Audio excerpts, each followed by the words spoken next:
അസ്സലാമു അലൈക്കും വറഹ്മത്തുള്ളാഹി വബറകാതുഹു. ഖുർആൻ പഠനം സൂറത്തുൽ ഖിയാമ നാലാമത്തെ സൂക്തം. ബിസ്മില്ലാഹിർ റഹ്മാനിർ റഹീം.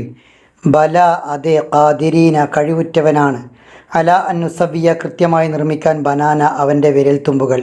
എന്നാൽ നാം അവൻ്റെ വിരൽത്തുമ്പുകൾ പോലും കൃത്യമായി നിർമ്മിക്കാൻ പോന്നവനാണ്. നാം വിരൽത്തുമ്പുകളെ കൃത്യമായി നിർമ്മിക്കാൻ കഴിവുള്ളവനാണ്. നുരുമ്പിയ എല്ലുകൾ ആരാണ് ജീവിപ്പിക്കുക? ഈ എല്ലുകളെ പുനർനിർമ്മിക്കാൻ ആർക്കാണ് കഴിയുക എന്ന ചോദ്യത്തിന് അതിനപ്പുറമുള്ള ഉത്തരമാണ് അള്ളാഹു നൽകുന്നത്. എല്ലുകളെ മാത്രമല്ല, വിരൽ തുമ്പുകളെ പോലും പുനഃസൃഷ്ടിക്കാൻ കഴിവുള്ളവനാണ് അള്ളാഹു. കോടാനുകോടി മനുഷ്യരുടെ വിരൽ തുമ്പുകൾ എല്ലാം വ്യത്യസ്തമാണ്, ഒന്നും ഒരുപോലെയല്ല. അതുകൊണ്ടാണ് കുറ്റം നടന്ന ഇടങ്ങളിൽ വിരലടയാളം ഫിംഗർ പ്രിൻ്റ് എടുക്കുന്നത്. ആ ഫിംഗർ പ്രിൻറ്റിലൂടെ കുറ്റവാളിയെ ശരിയാംവിധം കണ്ടെത്താൻ പറ്റും.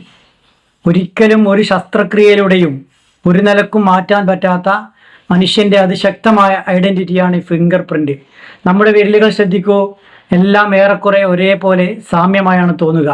പക്ഷേ ലോകത്ത് ജനിച്ച് മരിച്ചുപോയ കോടികളുടെയും ഇപ്പോൾ ജീവിക്കുന്നവരുടെയും വരാനിരിക്കുന്നവരുടെയും ഒക്കെ ഫിംഗർ പ്രിൻ്റ് വ്യത്യസ്തമാണ്. ഇവയെപ്പോലും പുനഃസൃഷ്ടിക്കാൻ അള്ളാഹുവിന് കഴിയുമെങ്കിൽ അള്ളാഹുവിൻ്റെ കഴിവിനെ നിങ്ങൾ അറിയണം, അംഗീകരിക്കണം.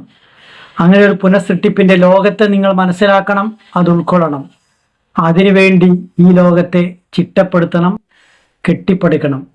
ഫിംഗർ പ്രിൻ്റ് എന്നത് പുതിയ കാലത്ത് വികസിച്ച ഒരു ശാസ്ത്രമാണ്. 100 വർഷത്തിലേറെ ആയിട്ടുള്ളൂ അത് ഇത്രത്തോളം വികാസം പ്രാപിച്ചിട്ട്. 1400 കൊല്ലം മുമ്പ് തന്നെ ഖുർആൻ അതിനെക്കുറിച്ച് കൃത്യമായി പഠിപ്പിച്ചു എന്ന് നാം അറിയേണ്ടതുണ്ട്. 1880 സർ ഫ്രാൻസിസ് ഗോൾട്ടിയുടെ ഗവേഷണത്തിന് ശേഷമാണ് ഫിംഗർ പ്രിൻ്റ് ഒരു ശാസ്ത്രീയ തെളിവായി സ്വീകരിക്കപ്പെടാൻ തുടങ്ങിയത്. അതിൻ്റെയും 12 നൂറ്റാണ്ട് മുമ്പാണ് ഖുർആൻ ഈ വിഷയം പറയുന്നത്. بلى قادرين على أن نسوي بنانه بلى قادرين على أن نسوي بنانه അലാ അന്നുസവ്യ. അല എന്ന വാക്കിൻ്റെ അവസാനം മദ്ദിൻ്റെ അക്ഷരം വന്നു. തൊട്ടടുത്ത വാക്കിൻ്റെ തുടക്കത്തിൽ ആ ഹംസ് വന്നു. 4 അനക്കം വരെ വേണമെങ്കിൽ നീട്ടാം. മദ് ജായിസ് മുൻഫസിൽ. അന്നുസവ്യ സുക്കൂണ നൂന് ശേഷം നൂന് തന്നെ വന്നു.